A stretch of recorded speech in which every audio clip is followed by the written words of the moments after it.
বিশ্ব রাজনীতির মোড় পাল্টে দেয়া ইউক্রেন ও গাজা যুদ্ধই ইরান ও রাশিয়াকে একে অপরের বিশ্বস্ত বন্ধু হিসেবে গড়ে তুলেছে।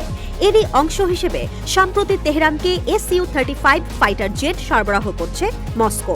ডিসেম্বরে পাঠানো হয় প্রথম দুটি বিমানের চালান, বাকিগুলো আসবে পর্যায়ক্রমে। ইসরায়েলের জন্মলগ্ন থেকে টানা ৭৪ বছর ধরে দেশটিকে সহায়তা দিয়ে আসছে যুক্তরাষ্ট্র। ওয়াশিংটনের বদান্যতায় তেল আবিবের কাছে রয়েছে বিশ্বের অন্যতম প্রশিক্ষিত সেনাবাহিনী ও অত্যাধুনিক অস্ত্র।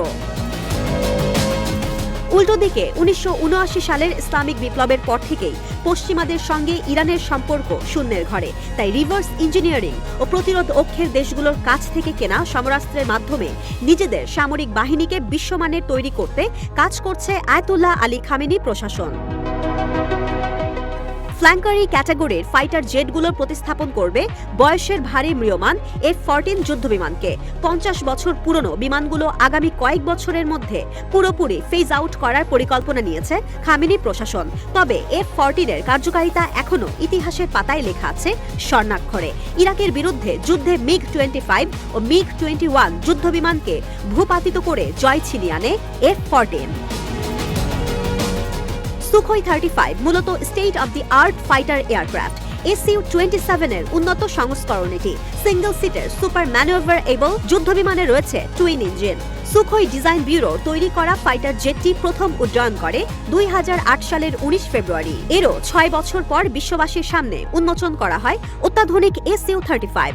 রাশিয়ার ফাইটার জেটে রয়েছে সুপিরিয়র এভিওনিক্স, নতুন ইরবিসি রাডার ও মডার্ন থ্রাস্ট ভেক্টরিং ইঞ্জিন। ফলে Su-35 এর আগমন IRGC-র বিমান বাহিনীতে নতুন দিগন্তের সূচনা করবে বলে আশা বিশেষজ্ঞদের। বহুবিধ নিষেধাজ্ঞার কারণে গেল কয়েক দশক ধরে ইরানের বিমান বাহিনীতে যুক্ত করা সম্ভব হয়নি নতুন যুদ্ধবিমান। ইসরায়েলের বিরুদ্ধে সংঘাতের বিষয়টি হাড়ে হাড়ে টের পেয়েছে আয়াতুল্লাহ আলী খামেনি প্রশাসন। ১৯৬০ ও ৭০-এর দশকে রেজা শাহ পাহলাভির শাসনামলে কেনা পুরাতন মার্কিন যুদ্ধবিমানগুলো এখনও সেবা দিচ্ছে IRGC-কে। গেল কয়েক বছর আগে ইরানের ওপর জাতিসংঘের আরোপ করা সামরিক নিষেধাজ্ঞার মেয়াদ শেষ হয়। তাই রাশিয়া ও চীনের মতো পশ্চিমা বিরোধী দেশগুলোর কাছ থেকে সমরাস্ত্র কেনার মাধ্যমে নিজেদের ভান্ডার শক্তিশালী করায় মনোনিবেশ করেছে ইরান।